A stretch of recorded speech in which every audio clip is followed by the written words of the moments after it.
Hey everybody, Adam with Riopelle Seed. Thank you for joining me today. I'm going to be diving into sugar beet variety trial results from both from our farm and then from a few other plots around the valley. Um, Excited to get into that. Before I do, I just want to add that I do have some source and Invita and NutriCharge and astronaut data as well that I'm still working on. So for those of you waiting on it, that will be coming too in a few more days. But I had to get this variety stuff out of the way first. So anyway, before we jump into that, I just want to talk about how competition, how it drives innovation. Think about the cable companies 15 years ago, 10 years ago, they had us, they could charge us what they wanted, not give us a lot of variety. They didn't even have to answer the phone when we called. It's not like they were going to lose us. People aren't going to cancel TV.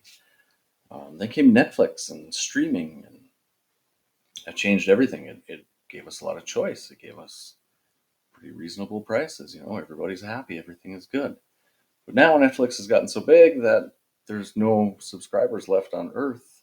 Well, there are more, but not enough to grow their company anyway. So the only way they can grow is by raising prices on the ones they do have. Um, so yeah, that's what happens when there's no competition. Higher prices, less choice. You're kind of stuck. So with that, I see the same kind of a similar thing happening in the sugar beet market or the seed market. There is basically two companies that have 90+%, 95% market share, basically under one name. Those two brands are so. Um, it's good to have little companies like Hilleshog and Seedex and Maribo and Cess. It's good to have those around because that's what drives innovation in this type of deal. The reason Crystal and Beta are so good is that they have competition nipping at their heels, pushing them to be better. I mean, without that, companies get lazy. They can charge whatever they want. Pretty soon, you're paying $1,000 for beet seed, and you can't go anywhere else because they aren't around. So, I just want to say, support the little guy. You don't have to buy them from me. This is just I can't get in front of everybody, so I just want to show you this is how I'm going to do it. So, with that, I'll get into it. So, first is our trial. This one it looked good all year. As you can see, Crystal 260, Crystal 130, both awesome varieties. They came up out of the ground fast, and it's not like Maribo or Hilleshog came out of the ground poorly. It just wasn't quite as quick, and that's kind of a testament to how important not only stand is, but getting out of the ground fast. And they got out of the ground just a bit faster, and you can see how that adds up to a big difference. I mean, they've got a great product. I'm not here to sell you any beets. This is what we had. So um, that's our trial. Great showing from Crystal. Maribo 717, fantastic.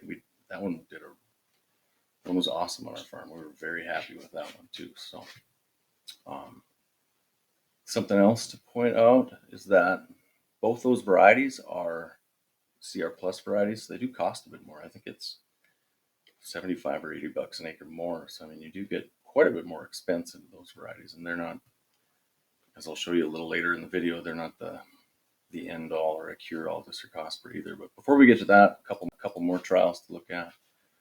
This one was by Oslo. Nice numbers here too, as you can see. I only put the ones in here that have, excuse me, a little dry mouth. I only put the varieties in here that are the test plots that have competitors because I don't know, you like to see how they stack up against something else. So anyway, this is one by Oslo. I mean, you can see we hang right in there with the other guys. One more by Park River, same story, right up. Another Crystal right near the top. So I mean, they've got great stuff. I'm not here to sell Crystal beets. I'm not really here to sell you any beets. I mean, you can buy these things wherever you want. There's a lot of good Hilleshog dealers right around me. There's Dana Weiskopf up in Kennedy. I hope I pronounced your name right. If I didn't, I'm terribly sorry. Jeremy Larson, Buxton, David Haugen, Oslo, Mark, don't call me Gordon Ramsey, over in Bathgate. I mean, all kinds of places you can buy it. So this isn't about me selling you beets. It's showing you what we have. But anyway, I mentioned CR Plus beets. This is what they found in Michigan. I wanted to share this because I know a lot of people lot of people are big fans of the CR trait, and it's wonderful. It's a great technology. I hate to see it abused. You know, I mean, the company recommends you spray these things. Any agronomist is going to tell you to spray these things. It's great. I just don't want to see the technology abused. It reminds me of Roundup when we first had Roundup Ready crops, and we sprayed them with low water volume. We waited till the weeds were 26 feet tall before we sprayed them, and then guess what? We have resistance. That's the same thing with these CR varieties. But anyway, this was a lot of fields in Michigan sprayed 5 to 7 times. Didn't see any results. I talked to a guy at Mindak, the co-op at the southern end of the Red River Valley, and he said the same thing. They had some fields down there that were CR plus. They sprayed them 4 times, and he said he could still see Cercospora from the road. So, pardon me, that is not to deter you from buying anything. These are great varieties. That 260 is very good. I mean, those are some huge numbers, you know.